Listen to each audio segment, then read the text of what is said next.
Hi friends, ಎಲ್ಲರೂ ಹೇಗಿದ್ದೀರಾ? ಇವತ್ತು ಬಂದು ಮಂಗಳವಾರ. ಇವತ್ತು ನಿನ್ನೆ ರೊಟ್ಟಿ ಮಾಡಬೇಕಿತ್ತು, ರೊಟ್ಟಿ ಮಾಡೋಕ್ಕಾಗಿಲ್ಲ. ಅದಕ್ಕೆ ಇವತ್ತು ರೊಟ್ಟಿ ಮಾಡಿದೆ. ಆದರೆ ಏನಾಯ್ತಂದರೆ ರುಬ್ಬಬೇಕಾದ್ರೆ ಸ್ವಲ್ಪ ನೀರು ಜಾಸ್ತಿ ಆಯಿತು. ನೀರು ಜಾಸ್ತಿ ಆಯ್ತಲ್ಲ, ಅದಕ್ಕೆ ಅಷ್ಟು ಈ ಥರ ಕೈಯಲ್ಲಿ ಬಳಿಯೋದಕ್ಕಾಗಲಿಲ್ಲ. ಅದಕ್ಕೆ ಹಾಗೆ ಸೌಟಲ್ಲಿ ದೋಸೆ ಹಾಕೋ ಥರ ಹಾಕಿದೆ. ಅಷ್ಟು ಕರೆಕ್ಟಾಗಿ ಬರಲಿಲ್ಲ. ಓಕೆ, ಇನ್ನೇನು ಮಾಡೋದು. ಮತ್ತು ಏನದು ಅಕ್ಕಿ ಹಿಟ್ಟನ್ನೆಲ್ಲ ಮಿಕ್ಸ್ ಮಾಡಿದ್ರೆ ಅದು ಗಂಟು ಥರ ಆಗಿಬಿಡುತ್ತೆ ಅಂದ್ಬಿಟ್ಟು ಹಾಗೆ ಮಾಡಿ ಕೊಟ್ಟೆ. ಹಾಗೆ ನನಗೆ ಒಂದೇ ಒಂದು ರೊಟ್ಟಿ ಇಟ್ಕೊಂಡಿದ್ದೀನಿ. ಹಾಗೆ ಈಗ ಒಂದು 2 ಡೇಸಿಂದ ಇದರಲ್ಲೇ ಚಪಾತಿ ಹಾಕ್ತಿದ್ದೆ. ಇವತ್ತು ರೊಟ್ಟಿಯೆಲ್ಲ ಹಾಕಿದ್ದೀನಿ, ಚೆನ್ನಾಗಿ ಬಂದಿದೆ. ಅದೇ ಸ್ವಲ್ಪ ಬಳಿಯೋದಕ್ಕೆ ಕಷ್ಟ. ಏನಂದರೆ ಇದು ಸುಟ್ಬಿಡು, ಹಿಂಗೆ ಮಾಡ್ತೀವಲ್ಲ ಈ ರೀತಿ, ಅವಾಗ ಸುಟ್ಬಿಡುತ್ತೆ ಅಂತ ಭಯ. ಆದರೆ ಅಭ್ಯಾಸ ಆಗುತ್ತೆ, 1-2 ಸರಿ ಮಾಡೋಕ್ಕಂತ. ನನಗೆ ಒಂದೇ ಒಂದು ಸಾಕು ಅಂತೇಳಿ ಇಲ್ಲಿ ಇಟ್ಕೊಂಡಿದ್ದೀನಿ. ಇವಾಗ ತಿನ್ನಬೇಕು. ಓಕೆ, ರೊಟ್ಟಿಗೆ ಚಟ್ನಿ. ಒಬ್ಬರು ಕಂಟ್ರಾಕ್ಟರ್ ಬಂದಿದ್ರು. ಅವ್ರು ಹೇಳಿದ್ರು, ಈ ಪೈಪ್ ಏನಿದೆ, ಈ ಹೊಗೆ ಪೈಪ್ ಅಂತ ಏನು ಕೊಟ್ಟಿದ್ದಾರೆ, ಇದನ್ನು ತೆಗೆದಾಕ್ಬಿಡ್ತೀವಿ ಅಂತ ಹೇಳಿದ್ದಾರೆ. ಆದರೆ ಒಂದೇನಂದರೆ ಈ ಪೈಪ್ ಮಾತ್ರ ತೆಗಿತಾರೆ. ಇದೆಯಲ್ಲ ಸುತ್ತ ಗೂಡು, ಈ ಗೂಡು ಏನು ಮಾಡ್ತಾರೆ ಏನೋ ಗೊತ್ತಿಲ್ಲ. ಆದರೆ ಇನ್ನೂ ಅವರು ಏನೂ ಹೇಳಿಲ್ಲ. ಅದು ಬಂದು ನೋಡ್ಕೊಂಡು ಹೋಗಿದ್ದಾರೆ. ಆಫೀಸಿಂದ ಓಕೆ ಅಂದರೆ ಮಾತ್ರ ಕೊಡೋದು. ಹಾಗೆ ಇಲ್ಲಿ ನೋಡ್ಬೋದು, ಇಲ್ಲಿ ಏನಾಗಿದೆ ಅಂದರೆ ಈ ಗೂಡು ಒಳಗಡೆ ಒಂದು ದೊಡ್ಡದು ಹಲ್ಲಿ ಸೇರ್ಕೊಬಿಟ್ಟಿದೆ, ಅಂದರೆ ಪಲ್ಲಿ. ಅದೇನಾಗ್ತಿದೆ ಅಂದರೆ ಇಲ್ಲಿ ಕುತ್ಕೊಳ್ಳೋದು, ಮೇಲಿಂದ ಗಲೀಜು ಮಾಡೋದು, ಅದು ಪಿಕ್ಕಿ ಹಾಕ್ದಾಗ ಡೈರೆಕ್ಟಾಗಿ ಎಲ್ಲಿ ಬಂದು ಬೀಳುತ್ತೆ ಅಂದರೆ ಈ ಒಲೆ ಮೇಲೆ ಬಂದು ಬೀಳೋದು. ಈ ಕಡೆ ಒಲೆ ಏನಿದೆ ಇಲ್ಲಿ ಬಂದು ಬೀಳುತ್ತೆ, ಈ ಕಡೆ ಬಂದು ಬೀಳಲ್ಲ, ಈ ಕಡೆ ಬೀಳಲ್ಲ. ಯಾಕೆಂದರೆ ಅದು ಬರೋದು ಕೂರೋದು ಆ ಗೂಡು ಮಧ್ಯದಲ್ಲಿ ಏನು ಕಾಣಿಸ್ತಾ ಇದೆ ಎಲ್ಲ ಕಿತ್ತೋಗಿದೆ ನೋಡಿ, ಅಲ್ಲಿ ಕೂರುತ್ತೆ. ಅಲ್ಲಿಂದ ಗಲೀಜು ಮಾಡಿದ್ರೆ ಇಲ್ಲಿ ಬಂದು ಕೂರುತ್ತೆ. ಅದಕ್ಕೆ ಅದನ್ನೇನಾದರೂ ಮಾಡಿ ಓಡಿಸ್ಬೇಕು ಅಂದ್ಕೊಂಡೆಲ್ಲ ಮಾಡ್ತಿದ್ದೀನಿ. ಆದರೆ ಆಗ್ತಾಯಿಲ್ಲ. ಆದರೆ ಮೊನ್ನೆ ನೋಡಿದೆ ಎಷ್ಟು ದಪ್ಪ ಇದೆ ಅಂದರೆ ತುಂಬ ದಪ್ಪ ಇದೆ.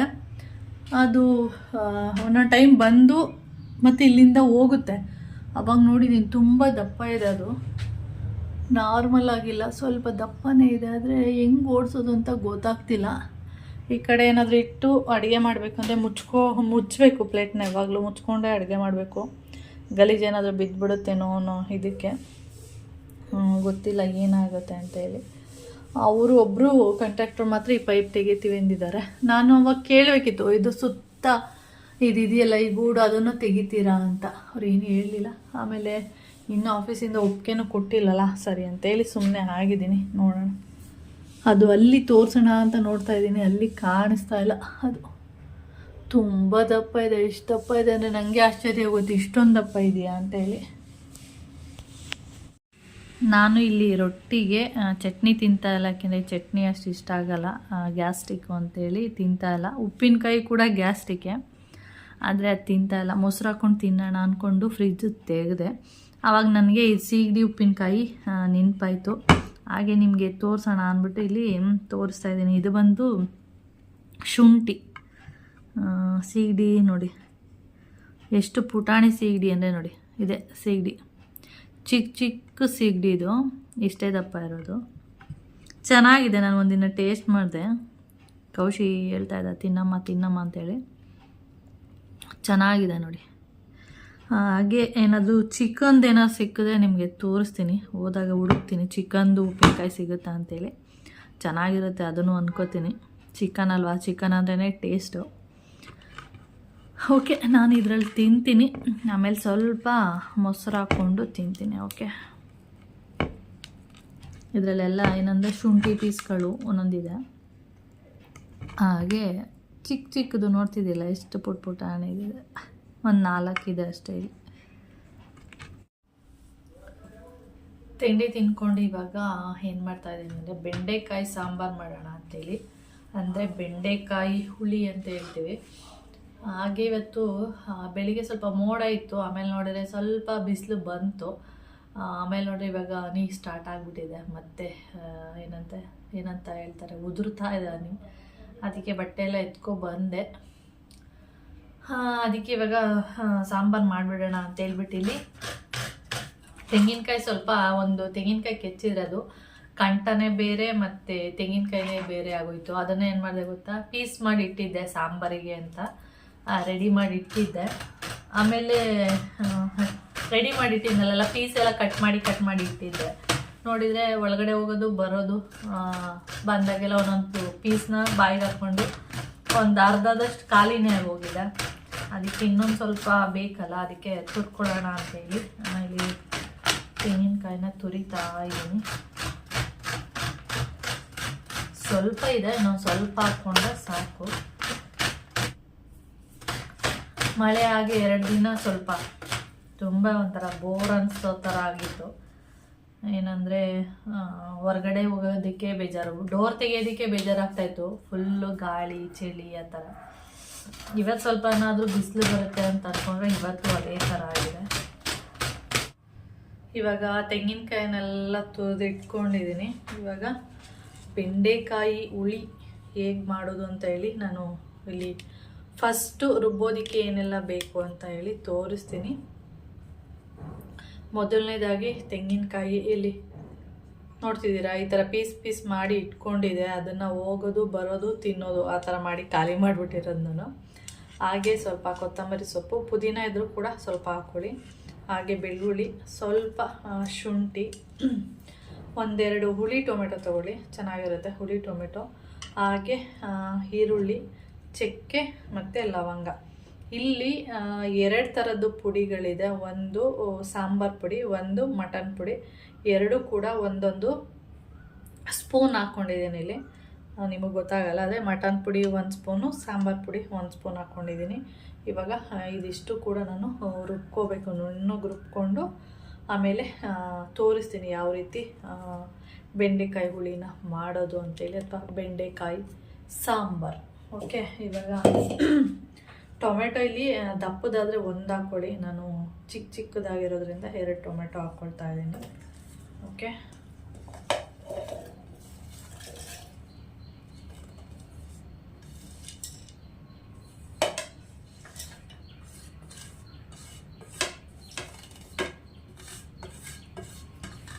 ನುಣ್ಣಗೆ ರುಬ್ಕೊಂಡು ಆಮೇಲೆ ವಿಡಿಯೋನ ಕಂಟಿನ್ಯೂ ಮಾಡ್ತೀನಿ. ಇವಾಗ ಮಸಾಲೆ ಎಲ್ಲ ರುಬ್ಕೊಂಡಿದ್ದೀನಿ, ನೋಡ್ತಾ ಇರ್ಬೋದು, ನುಣ್ಣಗೆ ರುಬ್ಬಿದ್ದೀನಿ.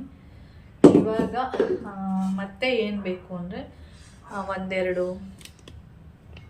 ಹುಳಿ ಟೊಮೆಟೊ ತೊಗೊಂಡಿದ್ದೀನಿ, ಮತ್ತು ಸ್ವಲ್ಪ ಕರಿಬೇವು, ಮತ್ತು 1 ಈರುಳ್ಳಿ, ದಪ್ಪದಾದರೆ 1, ಸಣ್ಣದಾದರೆ 2 ತೊಗೊಳ್ಳಿ. ಹಾಗೆ ಸ್ವಲ್ಪ ನೀವೇನದು ಬೆಂಡೆಕಾಯಿ ಹುಳಿ ಅಂದಮೇಲೆ ಹುಣಸೆ ಹುಳಿ ಸ್ವಲ್ಪ ಇರಲೇಬೇಕು. ನೋಡಿ, ಸ್ವಲ್ಪ ಹುಣಸೆ ಹುಳಿ ತೊಗೊಂಡಿದ್ದೀನಿ. ಹಾಗೆ ಮೇನ್ ಏನೇಳಿ ಬೆಂಡೆಕಾಯಿ ನೋಡಿ, ನಿಮಗೆ ಯಾವ ಶೇಪ್ ಬೇಕು ಆ ಶೇಪಲ್ಲಿ ಕಟ್ ಮಾಡ್ಕೋಬೋದು.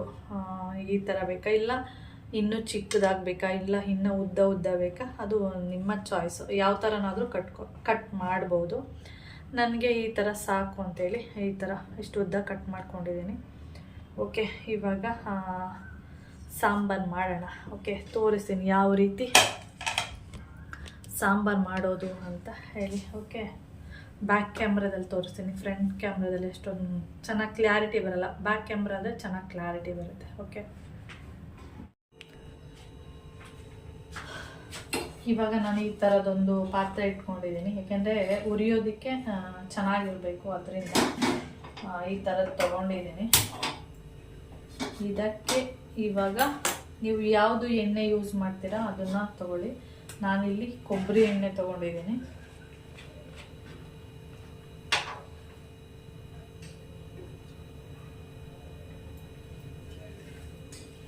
ನಾನು ಸ್ವಲ್ಪನೇ ಹಾಕ್ಕೊಂಡಿದ್ದೀನಿ, ನೀವು ಜಾಸ್ತಿ ಬೇಕು ಅಂದರೂ ಕೂಡ ಹಾಕ್ಕೋಬೋದು. ಇವಾಗ ಎಣ್ಣೆ ಬಿಸಿ ಆಗಲಿ.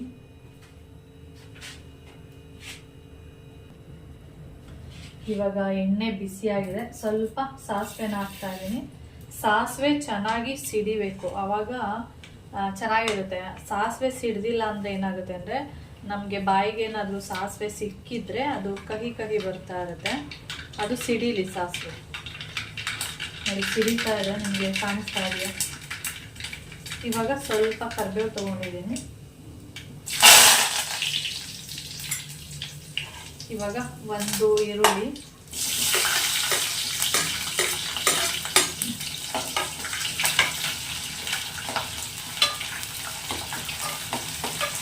ಇದು ಸ್ವಲ್ಪ ಫ್ರೈ ಆಗಲಿ.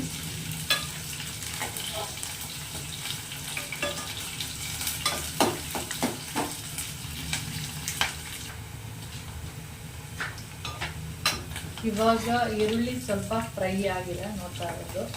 ಇವಾಗ ಇದಕ್ಕೆ ನಾನು ಬೆಂಡೆಕಾಯಿನ ಹಾಕ್ಕೊಳ್ತೀನಿ.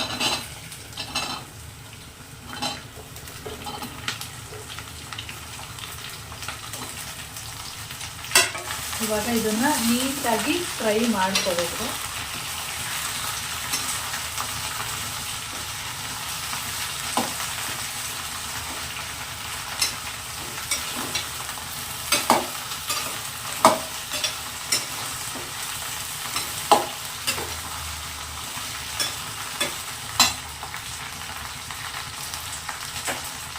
ಇದಕ್ಕೆ ಇವಾಗ ಸ್ವಲ್ಪ ಸಾಲ್ಟ್ ಅಂದರೆ ಉಪ್ಪು ಯಾವುದಾದ್ರೂ ಹಾಕೊಳ್ಳಿ, ಕಲ್ಲು ಉಪ್ಪಾದ್ರೂ ಹಾಕೊಳ್ಳಿ, ಪುಡಿ ಉಪ್ಪಾದ್ರೂ ಹಾಕೊಳ್ಳಿ.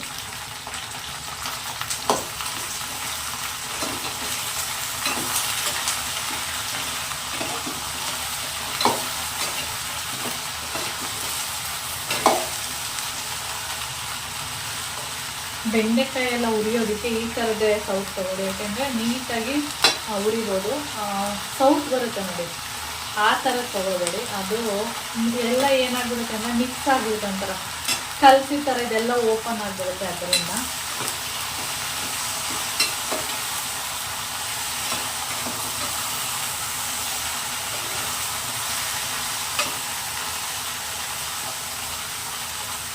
ಇದಕ್ಕೆ ಸ್ವಲ್ಪ ಟೊಮೆಟೊ ಕಟ್ ಮಾಡಿ ಇಟ್ಕೊಂಡಿದ್ದೀವಲ್ಲ ಅದನ್ನು ಹಾಕೋಣ.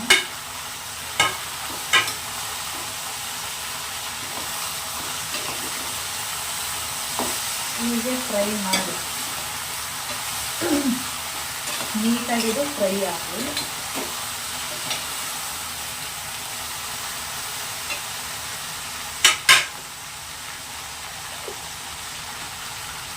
ಕಾಣಿಸ್ತಾ ಇದೆಯಾ ಹುಣಸೆ ಹಣ್ಣಿನ ರಸ ಏನಿದೆ, ಇದನ್ನು ನಾನು ಸ್ವಲ್ಪ ಹಾಕೊಳ್ತೀನಿ, ತುಂಬ ಎಲ್ಲ ಹಾಕಲ್ಲ. ಏಕೆಂದರೆ 2 ಟೊಮೆಟೊ ಕೂಡ ಹಾಕಿದ್ದೀನಿ, ಅದರಿಂದ ಸ್ವಲ್ಪ ಮಾತ್ರ ಹುಣಸೆ ಹಣ್ಣಿನ ರಸ ಹಾಕ್ಕೊತೀನಿ.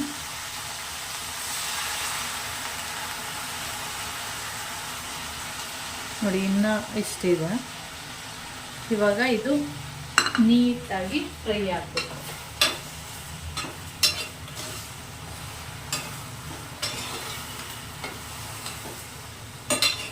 ಇದು ಚೆನ್ನಾಗಿ ಬಾಡಿದ ಮೇಲೆ ಏನಾಗುತ್ತೆ ಅಂದರೆ ಫುಲ್ಲು ಕಡಿಮೆ ಆಗುತ್ತೆ ನೋಡಿ. ಇಷ್ಟು ಬೆಂಡೆಕಾಯಿ ಇದೆಯಲ್ಲ, ಆಮೇಲೆ ಇಷ್ಟು ಬೆಂಡೆಕಾಯಿ ಇರೋದೇ ಇಲ್ಲ.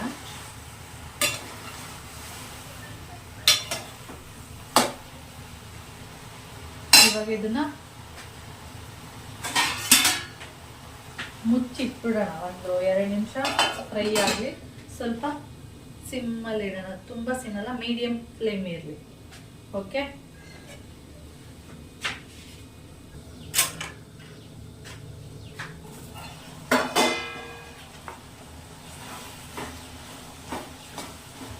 ಇದು ನೋಡಿ ಫ್ರೈ ಆಗ್ತಾ ಇದೆ. ಇನ್ನೂ ಸ್ವಲ್ಪ ಏನು ಅದು ಹುಣಸೆ ಹಣ್ಣಿನ ರಸ ಮತ್ತೆಲ್ಲ ನೀರು ಥರ ಇದೆ, ಅದು ಫುಲ್ಲು ಡ್ರೈ ಆಗಬೇಕು. ಹಾಗೆ ಇದು ಏನು ಲೋಳೆ ಅಂಶ ಇದೆ ಬೆಂಡೆಕಾಯ್ದು ಅದೆಲ್ಲ ಹೋಗುತ್ತೆ. ಅದು ಹೋಗೋ ತನಕ ಇದೇ ರೀತಿ ಉರಿನೂಬೋದು. ಈ ಥರ ಅಂದರೆ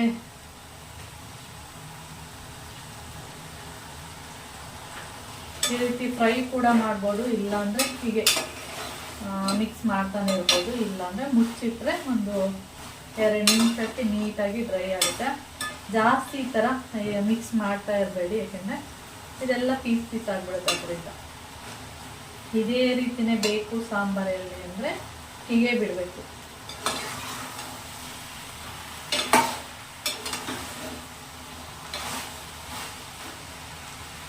ಒಂದು 2 ನಿಮಿಷ ಡ್ರೈ ಆಗುತ್ತೆ.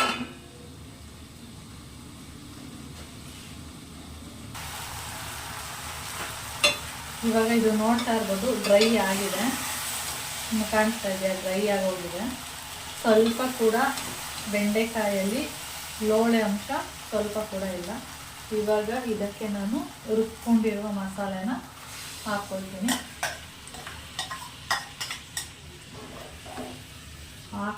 ನೀಟಾಗಿ ಮಿಕ್ಸ್ ಮಾಡ್ಕೊಳ್ಳಿ. ನಿಮಗೆ ಎಷ್ಟು ಗಟ್ಟಿ ಬೇಕು, ತೆಳು ಬೇಕಾ ಅಥವಾ ಇದೇ ಥರನೇ ಗೊಜ್ಜು ಥರ ಬೇಕಾ, ಯಾವ ರೀತಿ ಬೇಕು ನೀವು ಮಾಡ್ಕೋಬೋದು. ನಾನು ತುಂಬ ಗಟ್ಟಿನೂ ಮಾಡಲ್ಲ, ತುಂಬ ತೆಳು ಕೂಡ ಮಾಡಲ್ಲ, ಮೀಡಿಯಮ್ ಆಗಿ ಮಾಡ್ಕೊಳ್ತೀನಿ.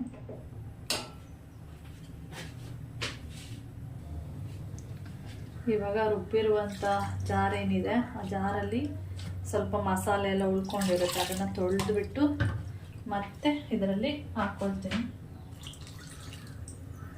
ಓಕೆ, ಇದು ಸ್ವಲ್ಪ ಬೆಂದ ಮೇಲೆ ಗಟ್ಟಿಯಾಗುತ್ತೆ ಸಾಂಬಾರು. ನೋಡಿ ಇಷ್ಟು ತೆಳು ಇದೆಯಲ್ಲ, ಸ್ವಲ್ಪ ಹೊತ್ತು ಚೆನ್ನಾಗಿ ಬೆಂದ ಮೇಲೆ ಗಟ್ಟಿಯಾಗಿಬಿಡುತ್ತೆ. ಇವಾಗ ಇದು ಕುದಿಯಕ್ಕೆ ಬಿಡೋಣ.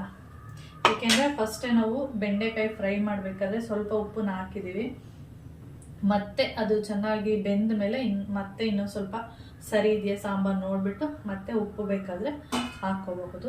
ಈಗ ಮುಚ್ಚಿಟ್ಬಿಡೋಣ. ಓಕೆ,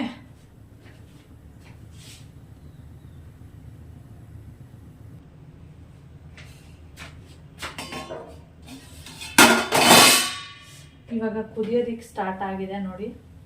ಇವಾಗ ಏನು ಮಾಡ್ತೀನಿ ನಾನು, ಫುಲ್ಲು ಸಿಮ್ಮಲ್ಲಿ ಇಟ್ಬಿಡ್ತೀನಿ, ಇಲ್ಲಾಂದ್ರೆ ಎಲ್ಲ ಚೆಲ್ಲೋಗ್ಬಿಡುತ್ತೆ ಅದರಿಂದ.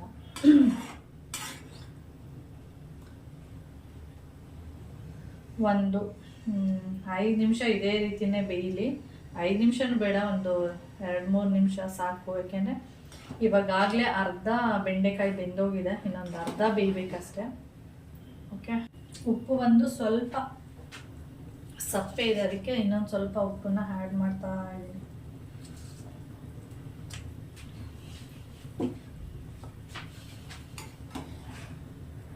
ಇವಾಗ ಒಂದು 3-2 ಮಿನಿಟ್ಸ್ ಚೆನ್ನಾಗಿ ಬೇಯಲಿ. ಓಕೆ, ಇವಾಗ ಕ್ಲೋಸ್ ಮಾಡಿಬಿಡೋಣ.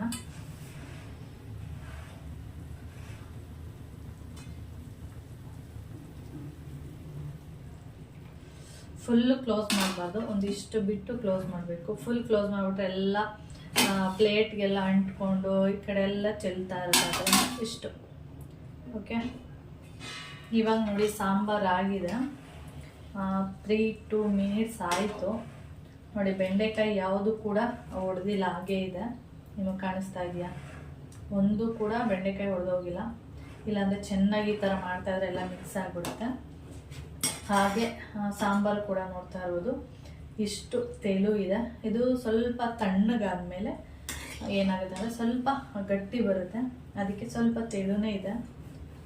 ಆರಿದ್ಮೇಲೆ ಏನಂದರೆ ಗಟ್ಟಿ ಆಗುತ್ತೆ ಅದರಿಂದ. ಓಕೆ, ಬೆಂಡೆಕಾಯಿ ಸಾಂಬಾರು ರೆಡಿ. ಓಕೆ, ವಿಡಿಯೋದಲ್ಲಿ ಹೆಂಗೆ ಬರುತ್ತೆ ಅನ್ನೋ ಗೊತ್ತಿಲ್ಲ, ಇಲ್ಲಂತೂ ಸೂಪರಾಗಿ ಬಂದಿದೆ. ಸ್ವಲ್ಪನೇ ಕೂಡ ಅಂದರೆ ಸ್ವಲ್ಪ ಎಣ್ಣೆ ಹಾಕಿದ್ದೀನಿ, ಜಾಸ್ತಿ ಎಣ್ಣೆ ಹಾಕಿಲ್ಲ. ಇಲ್ಲಿ ನೋಡ್ತಾ ಇರ್ಬೋದು, ಎಣ್ಣೆ ಏನೂ ಕಾಣಿಸ್ತಾ ಇಲ್ಲ. ನಿಮಗೆ ಜಾಸ್ತಿ ಯೂಸ್ ಮಾಡ್ತೀನಿ ಅಂದರೆ ಯೂಸ್ ಮಾಡ್ಕೋಬೋದು. ಇವಾಗ ನಾನು ಇದನ್ನು ಆಯಿತು, ಇದ್ರ ಕೆಲಸ ಆಫ್ ಮಾಡಿಬಿಡ್ತೀನಿ.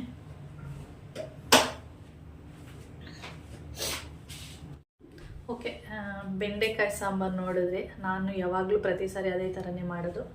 ಇವಾಗ ಬಿಸಿ ಇದೆ, ಅದಕ್ಕೆ ನಿಮ್ಗೆ ಆ ಥರ ಕಾಣಿಸ್ತಾ ಇದೆ, ಅಂದರೆ ತೆಳುವಾಗಿ. ಅದು ತಣ್ಣಗಾದ್ಮೇಲೆ ಬೇಕಾದ್ರೆ ಒಂದ್ಸರಿ ತೋರಿಸ್ತೀನಿ ಎಷ್ಟು ಗಟ್ಟಿಯಾಗಿರುತ್ತೆ ಅಂತೇಳಿ. ಹಾಗೆ ಬೆಂಡೆಕಾಯಿ ಸ್ವಲ್ಪ ನಾನೇನು ಮಾಡ್ತೀನಿ ಅಂದರೆ, ತುಂಬ ಲೋಳೆ ಅಂಶ ಹೋಗೋ ತನಕ ಉರಿಯೋಕ್ಕೆ ಹೋಗಲ್ಲ.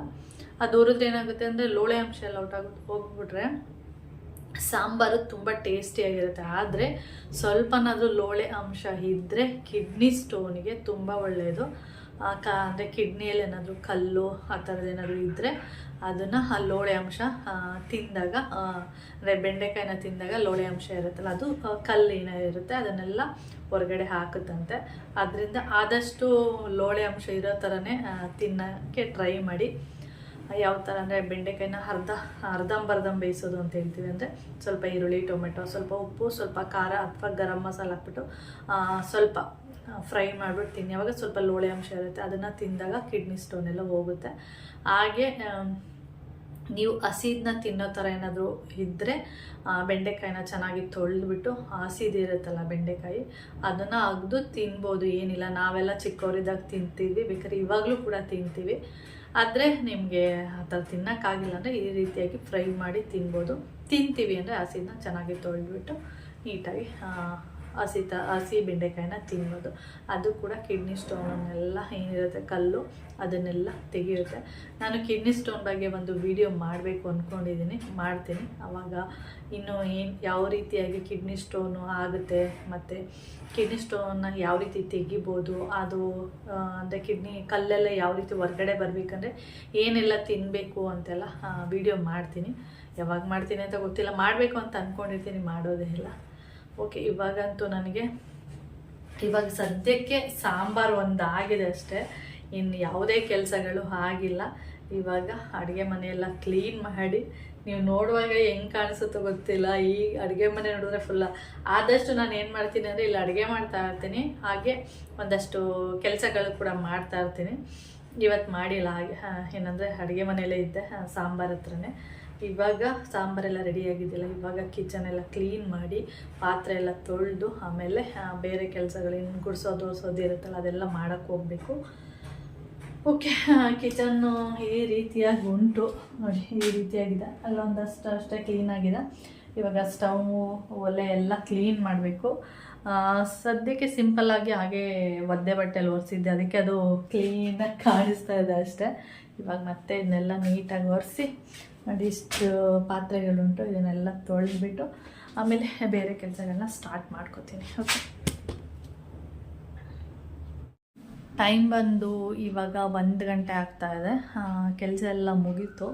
ನಾನು ಫಸ್ಟ್ ಏನು ಅಂದ್ಕೊಂಡಿದ್ದೆ ಅಂದರೆ ಕಸ ಮಾತ್ರ ಗುಡಿಸೋಣ, ಒರೆಸೋದೆಲ್ಲ ಏನು ಬೇಡ, ಯಾಕೆಂದರೆ ಹೊರಗಡೆ ಎಲ್ಲ ಹನಿ ಬೀಳ್ತಾಯಿದೆ ಮತ್ತು ಒಳಗಡೆ ಬೇಗ ಒಣಗೋದು ಇಲ್ಲ. ಫ್ಯಾನ್ ಹಾಕಿದ್ರು ಕೂಡ 5 ನಿಮಿಷ ತಗೊಳ್ಳುತ್ತೆ, ಅದಕ್ಕೆ ಒರೆಸೋದು ಬೇಡ, ನಾಳೆ ನೋಡ್ಕೊಳ್ಳೋಣ ಅಂತ ಅಂದ್ಕೊಂಡಿದ್ದೆ. ಆಮೇಲೆ ಹೊರಗಡೆ ಹೋದರೆ ಫುಲ್ಲು ಬೆಕ್ಕೆಲ್ಲ ಆಟ ಆಡಿರೋದು, ಫುಲ್ ಗಲೀಜೆಲ್ಲ ಆಗಿದೆ. ಆಮೇಲೆ ಇನ್ನೊಂದೇನಂದ್ರೆ ಚೇರ್ ಮೇಲೆಲ್ಲ ಹತ್ತಿ ಕುಂಡಿದೆ, ಅಲ್ಲೆಲ್ಲ ಒಂಥರ ಪಿಚಿ ಥರ ಆಗೋಗಿತ್ತಾ, ಬರೀ ಅದಷ್ಟು ಮಾತ್ರ ಒರೆಸೋಣ ಅಂತ ಫಸ್ಟ್ ಅಂದ್ಕೊಂಡೆ. ಆಮೇಲೆ ಬೇಡ, ಒಳಗಡೆಯಿಂದನೂ ಒರೆಸೋಣ ಅಂದ್ಬಿಟ್ಟು ಫುಲ್ಲು ಮನೆಯೆಲ್ಲ ಒರೆಸ್ದೆ. ಹಾಗೆ ಇವಾಗ ಟೈಮ್ 1 ಗಂಟೆ ಆಗಿರೋದ್ರಿಂದ ಇವಾಗ ಹೋಗಿ ರೈಸಿಗೆ ಇಡಬೇಕು.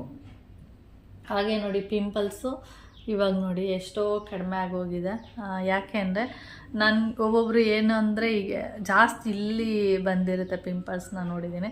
ಆದರೆ ಆ ಪಿಂಪಲ್ಸ್ ಬಂದಾಗ ಚೆನ್ನಾಗಿ ಕಾಣಿಸ್ತಾ ಇರ್ತಾರೆ ಒಬ್ಬೊಬ್ಬರು, ದಪ್ಪ ಪಿಂಪಲ್ಸ್ ಆಗಿರುತ್ತೆ 1, 2 ಆ ಥರ ನೋಡೋಕ್ಕೆ ಸೂಪರಾಗಿ ಕಾಣಿಸ್ತಾ ಇರ್ತಾರೆ. ನನಗೆಲ್ಲ ಆ ಥರ ಪಿಂಪಲ್ಸ್ ಬರೋಲ್ಲ. ಇಲ್ಲಿ ನೋಡಿ, ಇದು ಆಮೇಲೆ ಏನಂದರೆ ಅವರು ಈ ಥರ ಪಿಂಪಲ್ಸ್ ಎಲ್ಲ ಬಂದಿರುತ್ತಲ್ಲ ಅದನ್ನಿಗೆ ಮುಟ್ಟೋದು, ಈ ಥರ ಉಗುರಲ್ಲೆಲ್ಲ ಕೀಳೋದು ಅದನ್ನು, ಮತ್ತು ಅದನ್ನು ಪದೇ ಒಂದು ಸರಿ ಹಿಂಗೆ ಮುಟ್ಟಲ್ಲ ಅವರು, ಪದೇ ಹಿಂಗೆ ಮುಟ್ತಾ ಇರೋದು, ಹಿಂಗೆ ನೋಡ್ತಾ ಇರೋದು, ಒಯ್ತಾ ಹಾಗೆ ಇದೆಯಾ, ದಪ್ಪ ಆಯ್ತಾ, ಸಣ್ಣ ಆಯ್ತಾ, ಏನು ಆ ಥರನೇ ನೋಡ್ತಾ ಇರ್ತಾರೆ. ಅದನ್ನು ಮುಟ್ಟಿದ್ರೆ ಅದು ಬೇಗ ವಾಸಿ ಆಗಲ್ಲ. ಮತ್ತು ಅದು ಉಗುರಲ್ಲೆಲ್ಲ ನಾವು ಈ ಥರ ಜಿಗಟೋದು ಅಥವಾ ಕಿವುಚೋದು ಅಂತ ಹೇಳ್ತೀವಲ್ಲ, ಈ ಥರ ಜಿಗಟಿದ್ರೆ ಅದೇನಾಗುತ್ತೆ, ಆ ಮೊಡವೆ ಹೋಗಿರುತ್ತಲ್ಲ ಆ ಜಾಗದಲ್ಲಿ ಏನಾಗಿರುತ್ತೆ ಅಂದರೆ ಒಂಥರ ತೂತ್ ಥರ ಆಗಿ ಹೋಗಿರುತ್ತೆ, ಅದು ಪಿಂಪಲ್ಸಿಂದನೇ ಆ ಥರ ಆಗಿರೋದು. ಅದಕ್ಕೆ ನೀವು ಈ ರೀತಿ ಮುಟ್ಟೋದು ಮಾಡೋದೆಲ್ಲ ಹೋಗಬೇಡಿ. ನಾನು ಏನು ಹೇಳಕ್ಕೆ ಬಂದೆ ನೋಡಿ, ನನ್ನ ಕೆನ್ನೆಲಿ ಇದಾಗಿ ಪಿಂಪಲ್ಸ್ ಆಗಿ ಒಂದು 3 ಡೇಸ್ ಏನಾಯಿತು ನೋಡಿ, ಅದೇ ವೀಕ್ ಆಗ್ತಾ ಹೋಗುತ್ತೆ, ಅದೇನು ಮುಟ್ಟೋ ಅವಶ್ಯಕತೆ ಇಲ್ಲ ನೋಡಿ, ಅದೇ ಹೋಗುತ್ತೆ, ಬಂದಿದೆ ಅದೇ ಹೋಗುತ್ತೆ, ತಲೆ ಕೆಡಿಸ್ಕೋಬಾರ್ದು. ಅದಕ್ಕೆ ಪಿಂಪಲ್ಸ್ ಹೋಗೋದಕ್ಕೆ ಅಂತಲೇ ತುಂಬ ಕ್ರೀಮ್ಗಳು ಹಚ್ಚೋದು, ಏನೇನೋ ಹಚ್ಚೋದು ಆ ಥರ ಎಲ್ಲ ಮಾಡ್ತಾರೆ. ಆ ಥರ ಎಲ್ಲ ಅವಶ್ಯಕತೆ ಏನಿಲ್ಲ, ಅದೇ ಬರುತ್ತೆ, ಅದೇ ಆ ಟೈಮಿಗೆ ಅದು ಒಂದು 3 ಡೇಸ್ ಇರುತ್ತೆ ಅಥವಾ 4 ಡೇಸ್ ಇರುತ್ತೆ, ಹೋಗುತ್ತೆ. ಅದಕ್ಕೆಲ್ಲ ತಲೆ ಕೆಡಿಸ್ಕೋಬಾರ್ದು. ಓಕೆ ನೋಡಿ, ಅಡುಗೆ ಮನೆ ಕ್ಲೀನಾಗಿದೆ. ಇವಾಗ ನೋಡೋದಕ್ಕೇನೋ ಒಂಥರ ಖುಷಿ ಅನಿಸುತ್ತೆ. ಹೊರಗಡೆ ಹನಿ ಉದುರ್ತಾ ಇದೆ, ಸ್ವಲ್ಪ ಜೋರಾಗಿ ಬರ್ತಾ ಇದೆ ನೋಡಿ. ಇವಾಗ ಎಂತ ಅಂದರೆ ಎಷ್ಟು ಖುಷಿಯಾಗುತ್ತೆ ನೋಡಿ, ಗುಡಿಸಿ ಮನೆಯೆಲ್ಲ ಕ್ಲೀನ್ ಮಾಡಿ ಒರೆಸಿದ್ಮೇಲೆ ಸಖತ್ ಖುಷಿ ಆಗುತ್ತೆ ಅಲ್ಲ. ಇದು ನೋಡಿ ಬೆಂಡೆಕಾಯಿ ಸಾಂಬಾರು ಎಷ್ಟು ಗಟ್ಟಿಯಾಗಿದೆ ಅಂತ ತೋರಿಸೋದಕ್ಕೆ ವಿಡಿಯೋ ಮಾಡ್ತಾಯಿದ್ದೀನಿ. ನೋಡಿ ಕಾಣಿಸ್ತಾ ಉಂಟಾ ನೋಡಿ ಕಾಣಿಸ್ತಾ ಇದೆ. ಮೊದಲು ನೋಡಿ ಸಾಂಬಾರು ಹೇಗೆ ತೆಳು ಇತ್ತು, ಇವಾಗ ನೋಡಿ ಗಟ್ಟಿಯಾಗಿದೆ. ಇದನ್ನು ಚಪಾತಿಗೂ ಅಷ್ಟೇ ತುಂಬ ಟೇಸ್ಟ್ ಇರುತ್ತೆ. ಚಪಾತಿಗೆಲ್ಲ ಅಂದರೆ ಚಪಾತಿ ಮತ್ತು ಈ ಥರ ಈ ಸಾಂಬಾರನ್ನ ಚಪಾತಿಗೂ ಕೂಡ ಯೂಸ್ ಮಾಡ್ಬೋದು, ಸಖತ್ತಾಗಿರುತ್ತೆ. ಹಾಗೆ ಮುದ್ದೆಗೂ ಕೂಡ ಯೂಸ್ ಮಾಡ್ಬೋದು. ನೋಡಿ ನಾನು ಎಣ್ಣೆ ಕಡಿಮೆ ಹಾಕಿರೋದ್ರಿಂದ ಎಣ್ಣೆ ಕಡಿಮೆ ಕಾಣಿಸ್ತಾ ಇದೆ. ಓಕೆ, ನಿಮಗೆ ತೋರಿಸ್ಬೇಕಿತ್ತು ಎಷ್ಟು ಗಟ್ಟಿ ಇರುತ್ತೆ ಅಂತೇಳಿ. ಇದು ತಣ್ಣಗಾದ್ಮೇಲೆ ಗಟ್ಟಿ ಆಗಿಬಿಡುತ್ತೆ. ಓಕೆ, ಇಷ್ಟು ಗಟ್ಟಿ ಮಾಡಿದ್ರೆ ಇನ್ನೂ ಗಟ್ಟಿ ಆಗಿಬಿಡುತ್ತೆ, ಇನ್ನೂ ತಣ್ಣಗಾದ್ಮೇಲೆ. ಅದಕ್ಕೆ ಸ್ವಲ್ಪ ತೆಳು ಮಾಡಿದ್ದು ನಾನು. ಇಲ್ಲಿ ಬೆಕ್ಕುಗಳು ನೋಡ್ತಾ ಇರ್ಬೋದು, ಫುಲ್ಲು ಆಟ ಆಡ್ತಾ ಇದೆ. ನಾವೇನಾದರೂ ಮನೆಯೊಳಗಡೆ ಇದ್ದರೆ ಅಂದರೆ ಏನು ಕೆಲಸ ಇಲ್ಲದೆ ಹಾಲಲ್ಲಿ ಏನಾದರೂ ಕೂತ್ಕೊಂಡಿದ್ರೆ ಹೀಗೆ ಡೋರೆಲ್ಲ ಓಪನ್ ಮಾಡಿಬಿಟ್ಟು ಬಿಟ್ಟಿರ್ತೀನಿ. ಆವಾಗ ಅದು ಬೆಕ್ಕುಗಳು ಬಂದುಬಿಟ್ಟು ಆಟ ಆಡ್ತಾ ಇರುತ್ತೆ. ಆವಾಗ ಏನು ಗಲೀಜೆಲ್ಲ ಮಾಡಲ್ಲ. ಮಾಡಿದ್ರೂ ನಾವು ನೋಡ್ತೀವಲ್ಲ, ಆವಾಗ ಓಡಿಸ್ಬಿಡ್ತೀನಿ. ನಾವೇನೋ ಅಡುಗೆ ಮನೇಲಿ ಕೆಲಸ ಮಾಡ್ತಾ ಇರೋದು ಅಥವಾ ರೂಮಲ್ಲೇನೋ ಇನ್ನೊಂದು ಕೆಲಸ ಮಾಡ್ತಾ ಇರೋದು ಆ ಥರದ್ದೆಲ್ಲ ಮಾಡುವಾಗ ಏನು ಮಾಡುತ್ತೆ ಅಂದರೆ ಬೆಡ್ ಮೇಲೆಲ್ಲ ಬಂದುಬಿಡುತ್ತೆ. ಅಂದರೆ ರೂಮ್ ಬಾಗಿಲು ಹಾಕಿರ್ತೀನಿ, ದಿವಾನ್ ಕಟ್ತು ಬೆಡ್ ಇರುತ್ತಲ್ಲ ಅದ್ರ ಮೇಲೆ, ಸೋಫಾ ಮೇಲೆ ಅಲ್ಲೆಲ್ಲ ಬಂದುಬಿಟ್ಟು ಗಲೀಜು ಮಾಡೋದು, ಇಲ್ಲಾಂದರೆ ಸೋಫಾ ಕೀಳೋದು, ಏನೋ ಒಂದು ಮಾಡ್ತಾ ಇರುತ್ತೆ. ಅದಕ್ಕೆ ನಾವಿದ್ದಾಗ ಅಂದರೆ ಟಿ ವಿ ನೋಡ್ತಾ ಏನೋ ಒಂದು ಮಾಡ್ತಾ ಇರುವಾಗ ಟಿ ವಿ ನೋಡ್ತಾ ಕೂತ್ಕೊಂಡಿರ್ತೀವಿ. ಅಂಥ ಟೈಮಲ್ಲಿ ಓಪನ್ ಮಾಡಿಬಿಟ್ರೆ ಡೋರು ಈ ರೀತಿಯಾಗಿ ಆಟ ಆಡ್ತಾ ಇರುತ್ತೆ. ನಮಗೂ ಒಂಥರ ಖುಷಿನೂ ಆಗುತ್ತೆ ಆಟ ಆಡ್ತಿರೋದನ್ನ ನೋಡಿ. ಓಕೆ ಫ್ರೆಂಡ್ಸ್, ಹಾಗೆ ನೋಡಿ ಎಷ್ಟು ಚೆನ್ನಾಗಿ ಆಟ ಆಡ್ತಾ ಇರುತ್ತೆ ಒಂದಕ್ಕೊಂದು. ಅಂದರೆ ಮರಿ ಇರುವಾಗ ಈ ಥರ ಅದ್ರ ಬಾಲ ಇದು ಎಳಿಯೋದು, ಇದ್ರ ಬಾಲ ಅದು ಎಳಿಯೋದು, ಆ ಥರ ಮಾಡುತ್ತೆ. ಇನ್ನೊಂದು ಸ್ವಲ್ಪ ದಿನ ನೋಡಿ ದೊಡ್ಡದಾಗ್ತಾ ಈ ಥರ ಆಟ ಆಡೋದೇ ಇಲ್ಲ. ಅದು ನಾವು ಆಟ ಆಡಲಿ ನೋಡಬೇಕು ಅಂದ್ರೂ ಈ ಥರ ಎಲ್ಲ ಆಟ ಆಡೋಲ್ಲ. ಸುಮ್ಮನೆ ಒಂದು ಕಡೆ ನಿದ್ದೆ ಮಾಡೋದೇ ಕೆಲಸ ಆಗಿರುತ್ತೆ, ಆ ಥರ ಮಾಡ್ತಾ ಇರುತ್ತೆ. ಇವಾಗ ಮುದ್ದಾಗಿ ಚೆನ್ನಾಗಿ ಆಟ ಆಡ್ತಾ ಇದೆ. ಖುಷಿಯಾಗುತ್ತೆ ಈ ಥರದ್ದೆಲ್ಲ ನೋಡೋಕ್ಕೆ. ಅದರಲ್ಲೂ ನಮ್ಮ ಮೋನು, ಪಿಂಕು ಆ ಥರ ಅವರು ಬಂದಾಗಂತೂ ಎತ್ಕೊಳ್ಳೋಕ್ಕೆಲ್ಲ ಹೋಗ್ತಾರೆ, ಸಿಗೋದೇ ಇಲ್ಲ ಇವು. ಒಂದೊಂದ್ಸರಿ ವೀಡಿಯೋ ಕಾಲ್ ಮಾಡಿದಾಗ ತೋರಿಸ್ತಾ ಇರ್ತೀನಿ, ನೋಡು ಏನು ಮಾಡ್ತಾ ಇದೆ, ಆಟ ಆಡ್ತಾ ಇದೆ ಅಂತೆಲ್ಲ. ಓಕೆ ಫ್ರೆಂಡ್ಸ್, ಹಾಗೆ ಈ ವಿಡಿಯೋನ ನಾನು ಇಲ್ಲಿಗೆ ಎಂಡ್ ಮಾಡ್ತೀನಿ. ನಿಮಗೇನಾದರೂ ವಿಡಿಯೋ ಇಷ್ಟ ಆದರೆ ಲೈಕ್, ಶೇರ್, ಕಮೆಂಟ್ ಮಾಡಿ. ಹಾಗೆ ಯಾರಾದರೂ ಫಸ್ಟ್ ಟೈಮ್ ನೋಡ್ತಾ ಇದ್ದರೆ ಪ್ಲೀಸ್ ಸಬ್ಸ್ಕ್ರೈಬ್ ಮಾಡ್ಕೊಂಡು ನೋಡಿ. ನೆಕ್ಸ್ಟ್ ವಿಡಿಯೋದಲ್ಲಿ ಸಿಗೋಣ. ಓಕೆ, ಬಾಯ್.